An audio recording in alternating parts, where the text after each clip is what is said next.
Hey folks, it's Ardwulf. Welcome. We have an unboxing today, which, if I'm not mistaken, there will be a Kickstarter for. If so, I will include a link in the video description. The fine folks at Compass Games were kind enough to send me their new edition of Death in the Trenches, the Great War 1914 to 1918. Now, this is a new edition of an old game called also Death in the Trenches that was produced by Shootsy Games, or Shoots Games, which is an Australian, I believe, publisher, according to BGG. I double took at that because I'm like, well, it sounds like it might be Austrian, but apparently it's Australian. They've done a number of games that are well regarded. I don't really know a lot about this one. But then, I started seeing, the hey, it's coming soon stuff from Compass, and I'm like, yeah, this looks pretty interesting. So we're going to have a look at the inside of Death in the Trenches. And it is a really nice cover. I really do like the cover. It's obviously a montage, and frankly, it is easy to do montage covers badly. This one I think I like. So because the montage cover is kind of a signature Roger McGowan thing, and frankly, most of the other folks trying that are not as good at it as Roger.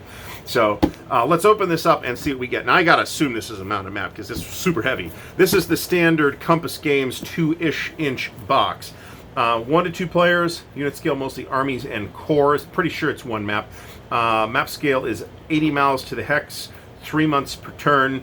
And this is a Ben Madison and Wes Ernie design. I hadn't thought to look up the designer, but now that I know it's a Ben Madison design, I am even more interested in it. Why did I not know that? I don't know. So let's open her up. And this says Charles S. Roberts award-winning too. So, which is what it is. So I do know that there is a bit of excitement surrounding this particular release. So, and I like World War I games. I am interested in World War I, and I'm happy to take a look at another World War I game. So, typical, very thick, bulletproof-esque Compass Games box. Big bag of dice. Looks like we have 10 six-sided dice in here. Stick those to one side. We have a bag of baggies. I can't tell you whether or not that's sufficient to organize the counters, but it does kind of look like you could fit a counter tray in here. So, it can be close if you can.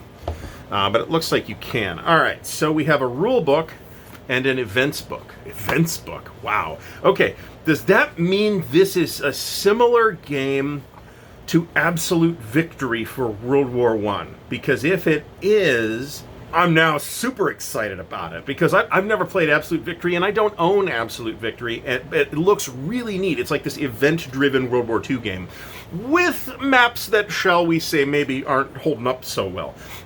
So we have a full color satin finish, yeah, something like that, satin finish paper. Relatively unusual layout. It's fairly text dense, but it looks pretty readable to me. Pretty good use of color, not extensively colored, but at some point that can get in the way of clear presentation too. So and I can think of examples. Okay, so this is a 28-page rule book, pretty much all of which are actual rules from what I can see. Okay, so that's the rule book. We have the events book. And Ben Madison, and might be Wes Ernie too, were the designers of Absolute Victory. So here we have the events, okay, and it looks like the scenarios and stuff setups as well. Here's the hex catalog, so you can actually hex catalog. I struggle to understand what you would use this for, given that it is in numerical order by hex rather than in alphabetical order by location name. But I haven't really looked at this that closely yet. So, okay, so we have event chits. Looks like you get a chart off of individual chits. This doesn't. I've glanced through Absolute Victory. This doesn't look that similar, but even a vaguely similar thing would be of interest to me, because the events will really boost replayability.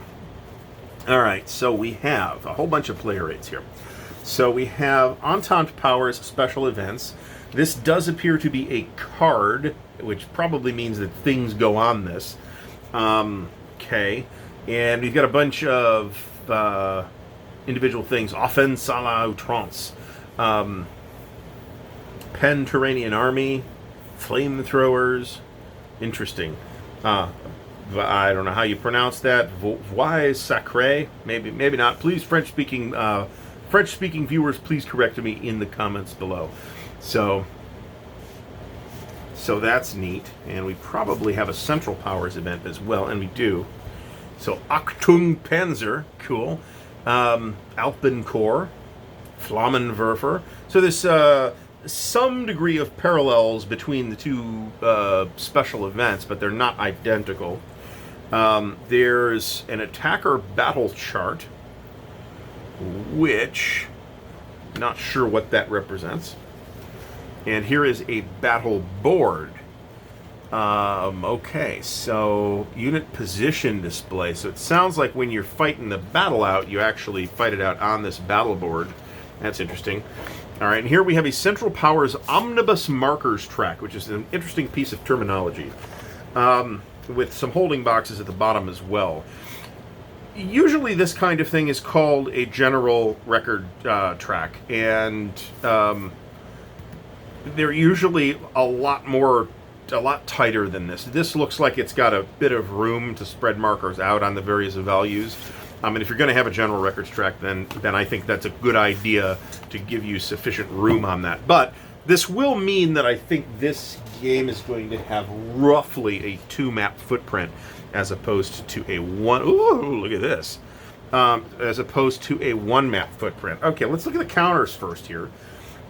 So we have what look to me to be German armies, but we also have Schutztruppen markers. We have, I assume these to be Austrians in a pretty traditional color scheme. And we have some have what look like values on them, and some have other things. I don't know if the backside is a reversed side or an entrenched side or what. Could be either one. Definitely got some British here. We've got some French. We've got the Turks, the Romanians, a bunch of other stuff here. We've got here's the Americans, more Turks, the Italians, a variety of miners.